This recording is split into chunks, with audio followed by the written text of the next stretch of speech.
Well, these persistent heavy rains continue around the country, especially in inland provinces such as Gauteng, the Free State and the Northwest. Water and Sanitation Department says that dam levels continue to rise in Gauteng and the Northwest, and the department says that it will be opening 8 of the 60 sluice gates at the Vaal Dam by the end of today. Now, they also confirmed that the Hartbeespoort dam has been overflowing for a little bit more on that. We've now talked to Sputnik Ratau, who's the spokesperson at the Department of Water and Sanitation. Thank you so much indeed for joining us, and welcome to the program.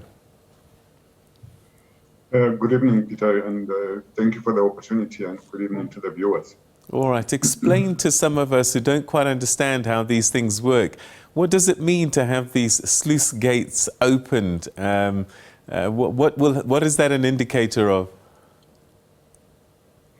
That is an indicator of the amount of inflows that are coming into a particular dam, and that are impacting on the volume of water that is already in the dam. And obviously that would then have an impact on the infrastructure, but also just to be able to, for us to be able to ensure that we manage those inflows together with the volumes in the particular dam, and possibly as well working together obviously with communities and everyone else, be able to safeguard lives and livelihoods. So it's a means of managing capacity of a particular dam, and in the same way also ensure that we are able to look after everything that we are responsible for, not just as ourselves as a department, but all of us as a country in the ultimate. So one would imagine that this is not an unusual thing, it's a usual practice, but maybe the question might be, is what's happening now unusual at this time when we talk about volume? It would be unusual in the sense that, remember that about a month or so back, we were suffering from a great deal of high temperatures. We had high evaporation rates in our dams and so on. And that led to a lot of concern about, whether we will have sufficient rainfall for this season, because already at the time, the rains were late. And now we have this consistent rainfall, which is what we look for. We look for actually consistent rainfall for us to be able to ensure security of supply for the long term for the country. What has just happened is that the amount of rainfall that has come down in these past few days to a week has been a lot more than what we had expected.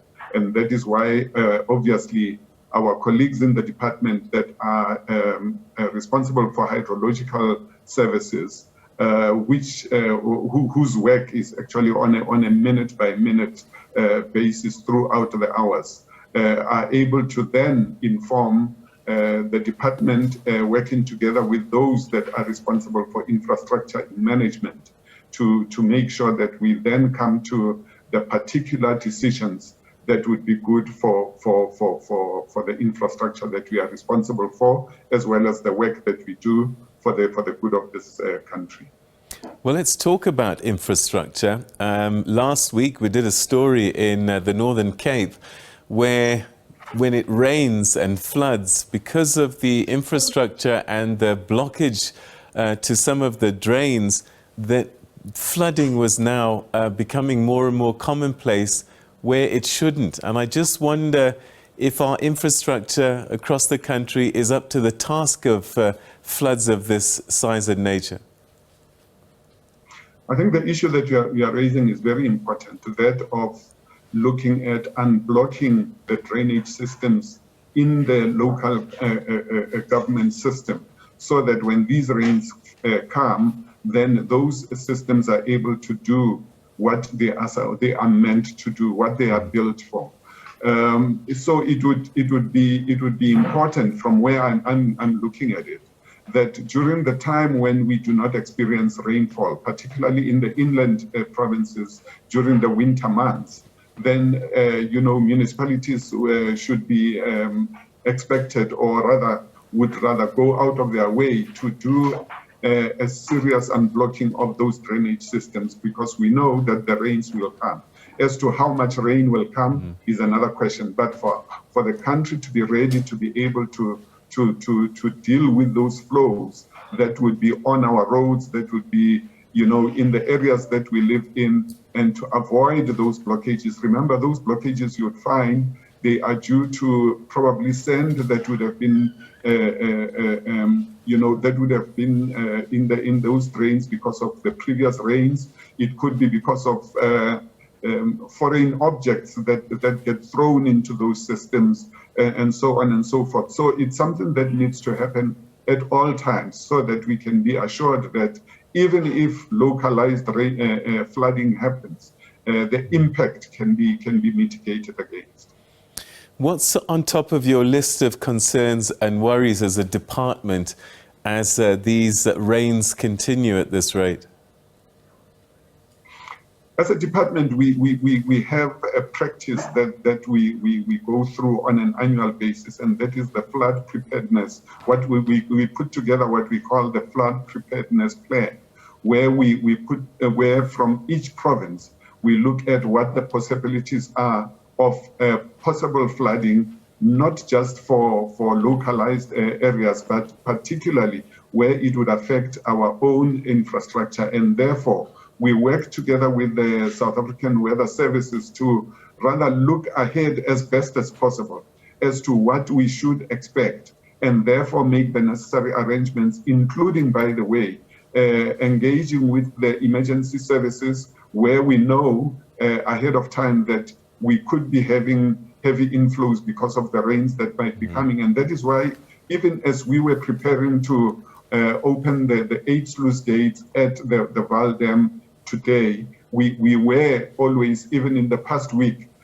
have been in engagement with the emergency services, not just along the Vaal, but right through towards the Orange as well. Remember that the Vaal, when it flows beyond the Vaal Dam and beyond Bloemhof, also reaches a confluence with the Orange River before it flows, the water flows towards Namibia.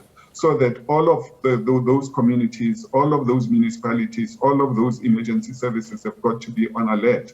But for us, it is about our management of our infrastructure, and therefore all the colleagues that are responsible for dam management at each point have got to be on their toes. We have to know hour by hour, almost minute by minute, exactly how much is flowing in, and therefore make a determination as to how much we need to ensure is actually released beyond that infrastructure and the particular dam at any point.